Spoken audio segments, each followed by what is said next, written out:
Do you find yourself to be a boring presenter? Maybe somebody in your office team mentioned that, or your boss wasn't very impressed when you gave that annual presentation and you were hoping to use that as an opportunity to talk about your appraisal and it didn't happen.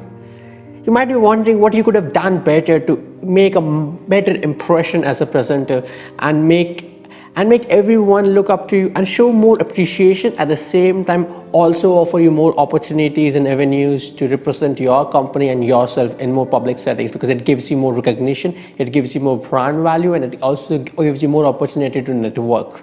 But that isn't happening because you find that your presentation simply is boring. And if you find that is the situation with you, today's video is about how to use 3 to 4 simple techniques to convert from a boring to an impressive presenter. So let's get started. First of all, I would like to say that the very important skill set every good presenter has is that they can encourage audience participation.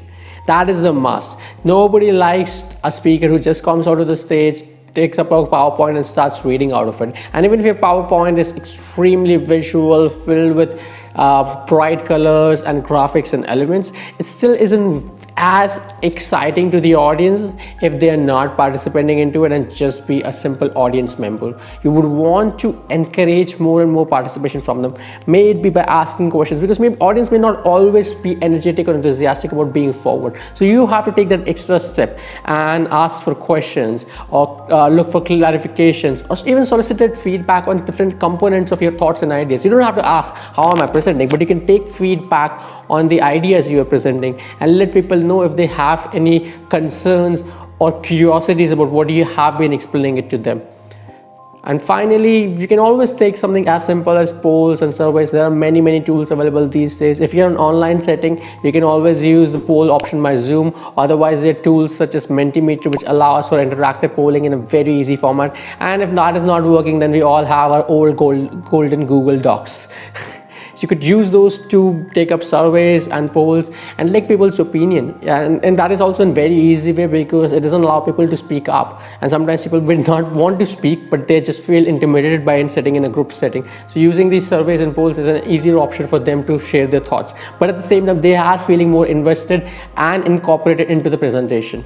Second thing is to incorporate more interactive activities. This follows from the first part. The first part is a must. The second part is definitely the cherry on the top, which is to incorporate interactive activities such as role-playing exercises or group discussions. And what you want to do is that you want to maybe segment out the entire audience into a group and start to having conversations, or even just bring out some audience members and play them out in different scenarios and settings. Now this may or may not always be possible depending on the formality of the setting. For example, if you're presenting to a C-suite board, this may not work because they will not entertain you, especially if they're not prepared about such a situation, and you leading a group discussion may feel a little trivializing and insulting to them. So I might suggest it to stay away from it. But if you're giving an informational seminar, or if you're giving it to somebody who is very you are positioned as an expert, you might definitely want to go for this tool. It will make the presentation and the information you impart to be so much better.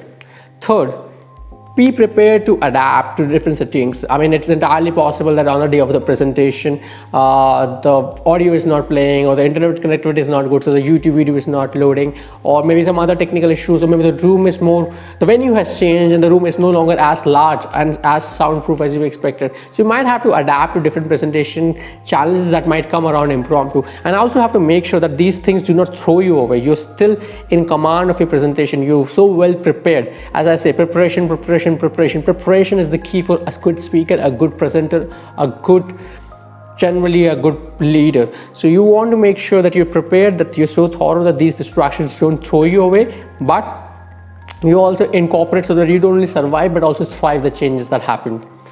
And finally, use more humor and storytelling.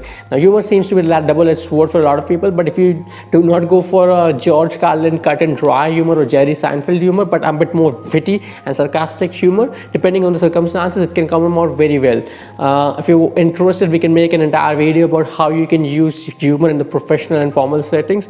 So please do let us know in the comment section if you would want a video on that. And obviously, the final thing in speaking is the storytelling. Now, storytelling isn't all about making grand pictures, descriptions. description. It's a very simple idea of building up a character, showing a problem, and how the character will solve the problem. It's a very simple 3-step formula. We have written blogs about it. We talk about it on our YouTube channel as well.